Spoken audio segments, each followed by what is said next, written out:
This is a Hot Pie Media original. You want to hear something really depressing? Get the kids away. Or those you believe in Santa, get away. Go, run. Start running around the block. Cover your ears. I don't know. Stop staring. Oof. This is not, but if you think it through, it makes perfect sense. It makes perfect depressing sense. Can't find waiters. Can't find truck drivers. Can't find cooks. Can't find bartenders. Can't find normal substitute teachers. Can't find much. The Great Resignation is a problem.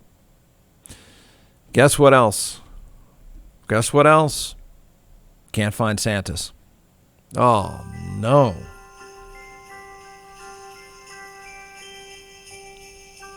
My kids freak out anyway. I have generations of kids that just freak out. I don't think any one of them is taking it well. Now, we can't find Santa. I mean, we can't really find Santa. We don't have enough Santas, plural. Is there a worse job than being a mall Santa? Sadly, I'm about to tell you something. Is there a more COVID unfriendly job than being a mall Santa?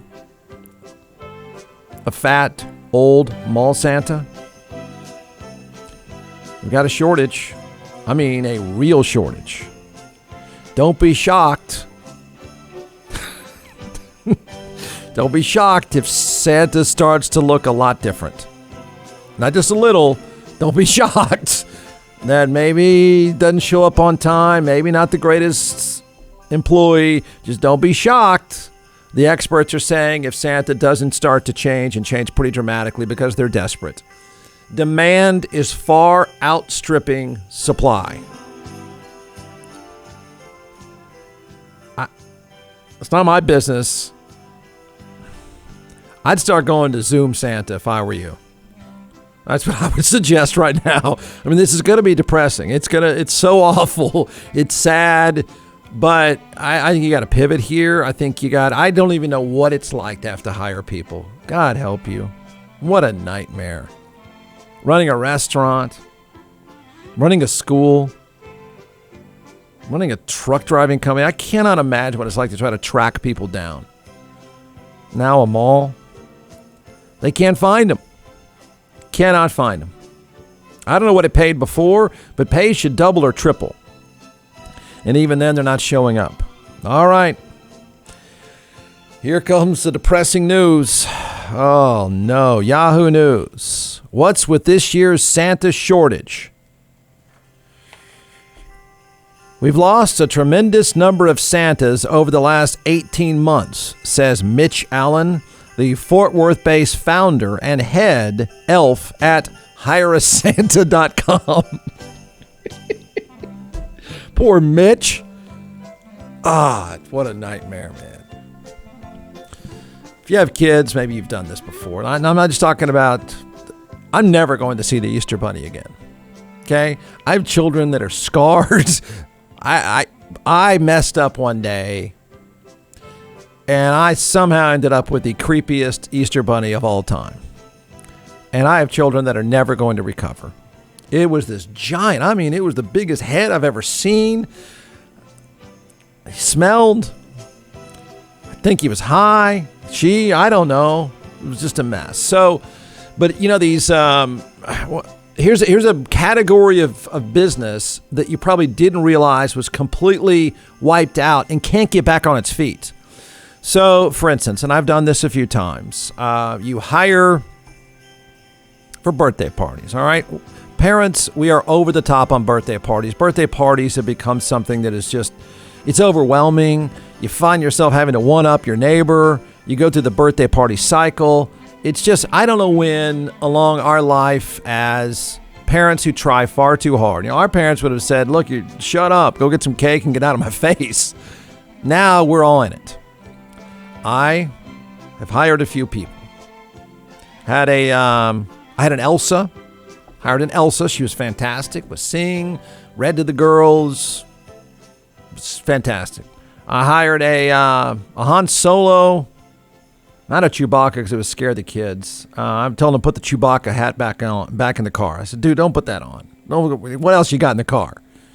Like, what do you got? Put on something, man. I've hired a few Star Wars characters, one of whom was baked and hung over, and his lightsaber didn't work, and I had to go to the store to fix a lightsaber. So I've hired characters, and it can work. When it works well, in the end, with, I think with Han Solo, it was, the kids just ended up beating him up. That's pretty much what happened. I said, just sit there, dude, and just take it. I'm paying you. So these businesses where you hire out characters to show up at birthday parties and events, it's a big deal. It's not cheap. I'm not saying it's fun work, but it existed. That had to get wiped out with COVID. Now think about that industry. We've got hireasanta.com. Think about running hireasanta.com now. Think of all, and I know plenty of you hire people, you fire people, you're into management. Think of running that business post-COVID where you're wiped out. Now you're trying to get back on your feet, and guess what? Can't find any Santas. What works as a Santa? Think how the job description is really difficult. Okay? Not only do you need to find people in a time of the Great Resignation, you need to find old dudes that are fat. Uh-oh. All right, so Mitch Allen of everyone's favorite, hireasanta.com, which recruits thousands of Christmas entertainers across the nation. He said you can find more you can find more elves than you can Santas. Pretty soon, I'm guessing here, I'd go to Zoom, man. I'd bite the bullet and go to Zoom. I'm thinking our Santas are going to start looking a lot like the elves, because the elves he can find, it's the Santas he can't find. All right, so here's the deal. Of the 8,000 Santas he has in his database. I wonder what those red flags are like, right? Gosh. He has 8,000 in his database. Through partners and via social media, 335 have died in 2021 alone. COVID being the cause for the vast majority, he says. Oh, no. Even for those who are healthy, he says, it's tough to find them. As you can imagine, our Santa Claus entertainers are susceptible to a negative outcome if they catch COVID, he explains. Ugh. Age, overweight. I think small Santa's about to get younger and skinnier and probably smaller. Okay, he may not be an old white guy. I think Santa's going to have to change. So the companies they have a 20% decrease in Santa pool, but a 120% increase in Santa requests. He says meeting demand has never been more difficult. Here's Stephen Arnold, a lot of people in this field, the world's largest organization of professional Santa and Mrs. Clauses. They have 2,000 members. He's lost 57 just in the last 6 months from COVID. I don't know how he knows that. Bob, can you show up? No, I'm dying. I mean, I don't know how that works. Most of us, he says, are overweight, diabetic with heart conditions. He's 71. He's a longtime Santa himself. We are prime targets for a disease like COVID. There's another guy, Brian Wilson, runs a company. 400 performers died of COVID-related deaths this year. He says their problem is there's pent-up Santa demand, largely due to retailers waiting too long because of the uncertainty. So now they're all panicking. I guess you're going back to who the hell's going to a mall? Who are you? Who are you? But there's pent-up Santa demand. He says they're just coming in late. The demand is so high we can't keep up. They weren't sure they were going to do an event depending on COVID restrictions, but later changed their minds. He says a lot of them were like, Thanksgiving is here, Christmas is coming quick, we need to get a sale, we need a last-minute Santa. Boy. Santa visits dropped to 6.1 million households. Who has Santa come to their house? You do that? That's impressive. 8.9 million requests for Santa in person. Oh, boy. Didn't see that one, did you? Didn't think that one through. So I don't know how to prep the kids. I know he looks a little different. He's smaller. Yeah. Doesn't look old. Looks a little overworked. We've got 5 different costumes ready to go, but that's the way it is, kids. When demand outstrips supply, take a look. John McClellan is the co-founder and creator of ATX Hot Sauce, now in all 50 states and several retail outlets as well. So what we're going to do today is we're going to let this social media rock star chef walk us through 4 different sauces, and then I'll taste, and we'll tell everyone why they should buy. You can give the science behind these, and then I'll make the simple recommendation. Go to atxhotsauce.com. All right, I don't think anybody's heard the website. Yeah, I know. By you, Jeff, but it is atxhotsauce.com. I'll say I got that one right. 45 times, atxhotsauce.com. So let's do it. I brought 4 flavors here, and we're going to test your palate today. Okay. And I only brought 4 because I didn't think you could handle 5 or 6. Yes, probably a smart move. Yeah. And so the first one we're going to try here, it's called Beet Heat. And just like the name implies, it has beets in it. It's made with red Fresno peppers. Red Fresnos are red peppers that are they're hotter than a jalapeno and a little bit less than a serrano. So not super hot here, just a lot of really good flavor. So we're going to start with this one, and then we're going to move up the chain. Okay. I've had the Beet Heat, but okay. Yeah, we're going to try it though. It goes well with a cab. All right, Jeff's savoring Beet I'll Heat. even do it with you, so that should be all right. Now remember, it is hot sauce. Yeah. Oh, it is. It's hot sauce. Trust me, man. Wait, It's hot sauce. is that one hot to you? No. A little. Yeah. The great thing with the fermentation process is you get a bunch of the flavor right up front. Yeah. And then the heat comes, but then it dissipates pretty quickly, especially with the red Fresnos. You know, this is not a very spicy one, but it is a very tasty one. Goes on great on sandwiches. Beet Heat. Beet Heat. B-E-E-T. Heat. All right. Go to atxhotsauce.com. That's right. Here we go again. Oh, parents, a lot of you, I don't know if you can relate or not. Maybe you can. There's a lot. I know you're going to say, you parents, you created this. You have to deal with it. And I know you're not going to hear parents whine, but that elf on the shelf is some work. It's a daily struggle in parenting life. How we ended up here, I'm not quite sure, but we're here. So here we go again, the annual Elf on a Shelf analysis that the elf on the shelf is doing terrible things to your kids. Damn it. Here we have to analyze everything again and again and again. And I'm only in day 3 of that elf. God. That thing, I'm running out of space already. Now we're told now we're working our ass off to find a place for this elf. Now we're told it's messing our kids up. Just another stressor, another thing to question ourselves. So Elf on a Shelf, here's, it's a yearly thing. Is Elf on the Shelf too stressful for kids? Why experts caution against using the holiday tradition to focus on punishment or make children feel guilty. Now we feel guilty. Now I feel guilty. You don't move it to the right place, you feel guilty. You forget it one day, you feel like crap. Now all of a sudden, I'm spying on my kids and I feel terrible again. No wonder we're curled up in a ball with a bottle of Dow. 2017. All right, so if you don't know Elf on a Shelf, I don't remember Elf on a Shelf when I was a kid. And I think I now know for good reason. Yes, they're all names. I'm not going to tell you our names. I'm not going to tell them. Don't make fun of me. Released in 2005, The Elf on the Shelf, a Christmas tradition, tells the story of a special holiday scout elf. They fly down. They fly from the North Pole. Santa sends them here. And then they watch. They hang out in the house. This is the problem, the psychologists say. They hang out in the house in different places.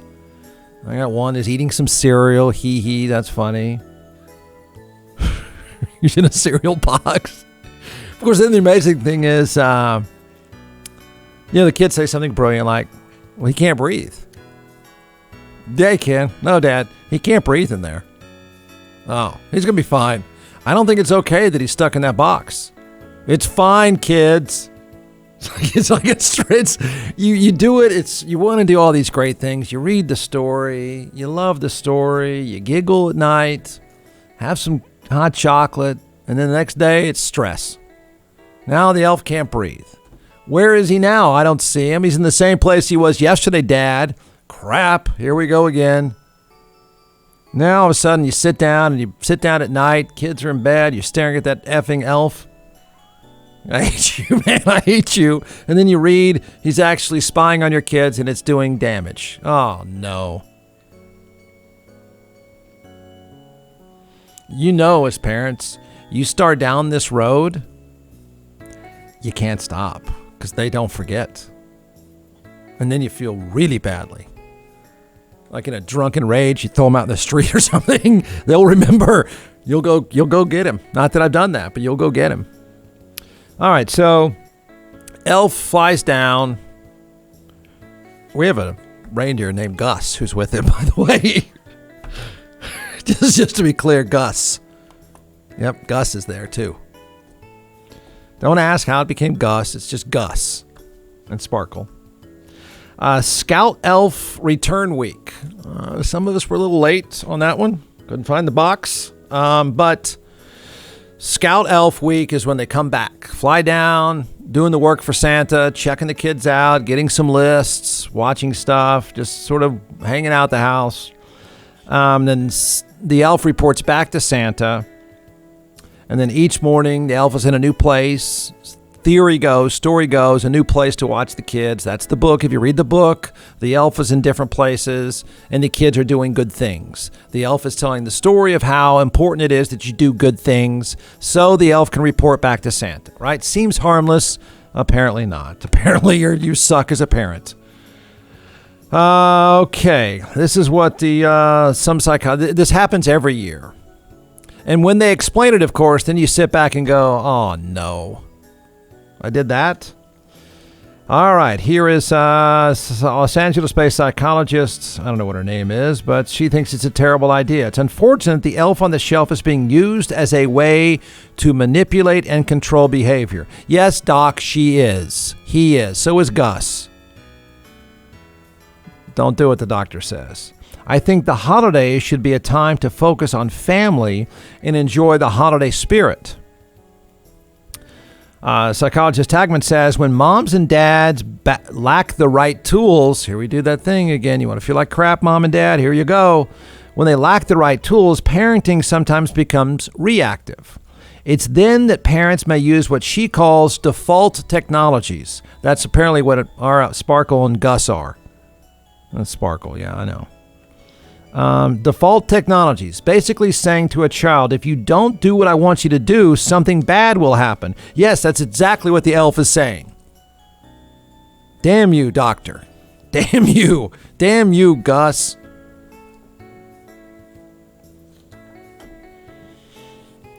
How's it feel? Yeah, I dare you now. I dare you to go get rid of that elf. I dare you. Because you will face the wrath. Where is it? Where's Sparkle? Where's Gus? They don't go back. That's not the way it works. Where are they? Is that Sparkle in the recycling bin? Oh no! Is that Sparkle in the recycling bin? Happens every year. So this all came around, I guess. I mean, I remember starting to read the books when I had kids, and I don't ever remember Elf on a Shelf. Some people say it's just sort of like Halloween. It's a giant marketing tool. It is. Those things are not cheap. Good luck finding one, by the way, if you haven't purchased one already. But it started in 2005 with the book. I think they've sold, I don't even know how, well, I shouldn't say sold. That 9 million elves have flown down here to watch the kids and report back. And now the doctor tells you, you're screwing your kid up. From the Hot Pie Media Studios in Austin, Texas, it's the Jeff Ward Show. Listen at jeffwardshow.com.